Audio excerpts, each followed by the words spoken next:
नमस्कार दोस्तों, आज हम भारतीय संविधान की प्रस्तावना से संबंधित शब्दावली लेकर आए हैं। तो देखते हैं प्रस्तावना। संविधान को संक्षिप्त रूप में प्रस्तुत करती है। यह संविधान निर्माताओं के विचारों को जानने की कुंजी है। इसे संविधान की आत्मा कहा जाता है।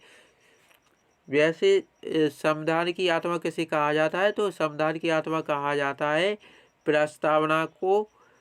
प्रस्तावना को संविधान की आत्मा कहा जाता है।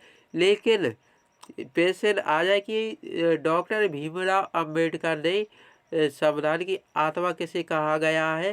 तो भीमराव अंबेडकर के अनुसार अनुच्छेद 32 को अनुच्छेद 32 में क्या है? संवैधानिक उपचारों का अधिकार। इसको भीमराव अंबेडकर ने संविधान की आत्मा कहा है, अनुच्छेद 32 को। और लेकिन वैसे किसे कहा जाता है संविधान की आत्मा? तो प्रस्तावना को संविधान की आत्मा कहा जाता है। अब देखते हैं शब्दावली। नंबर 1, हम भारत के लोग। इसका अर्थ है कि भारत का संविधान भारत की जनता के लिए है तथा संविधान सभा जनता की प्रतिनिधि थी। नंबर 2, संपूर्ण प्रभुत्व संपन्न। ऐसा देश जो अपनी आंतरिक सीमाओं में रहकर किसी भी बाह्य देश से स्वतंत्र हो और बिना दबाव के कोई भी कार्य कर सकता हो, इसे क्या बोला जाता है? संपूर्ण प्रभुत्व संपन्न। नंबर 3, समाजवादी। ऐसा देश जहां योग्यता आधारित कार्य प्राप्त हो। नंबर 4, पंथ निरपेक्षता। ऐसा देश जहां राज्य का कोई धर्म ना हो बल्कि वह सभी धर्मों को समान महत्व देता हो। नंबर 5, लोकतंत्र।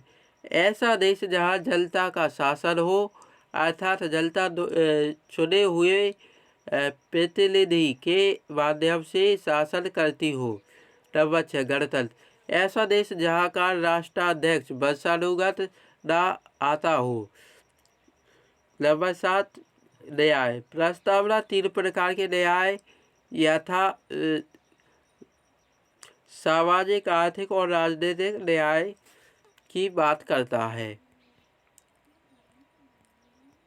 नंबर 8, स्वतंत्रता। प्रस्तावना में 5 प्रकार की स्वतंत्रता का वर्णन है। ये कौन कौन सी स्वतंत्रता है? तो विचार, अभिव्यक्ति, विश्वास, धर्म और उपासना की स्वतंत्रता का वर्णन है। नंबर 9, समता। प्रस्तावना में प्रतिष्ठा और अवसर की समता का प्रावधान है। नंबर 10, बंधुता।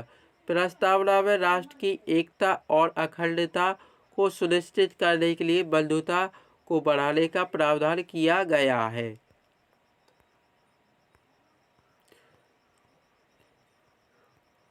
प्रस्तावना में अब तक केवल एक बार संशोधन किया गया है, जो 42वां संविधान संशोधन 1976 द्वारा प्रस्तावना में 3 नए शब्द जोड़े गए थे।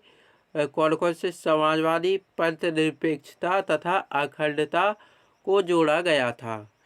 तो दोस्तों, यह प्रस्तावना से संबंधित शब्दावली से संबंधित वीडियो था।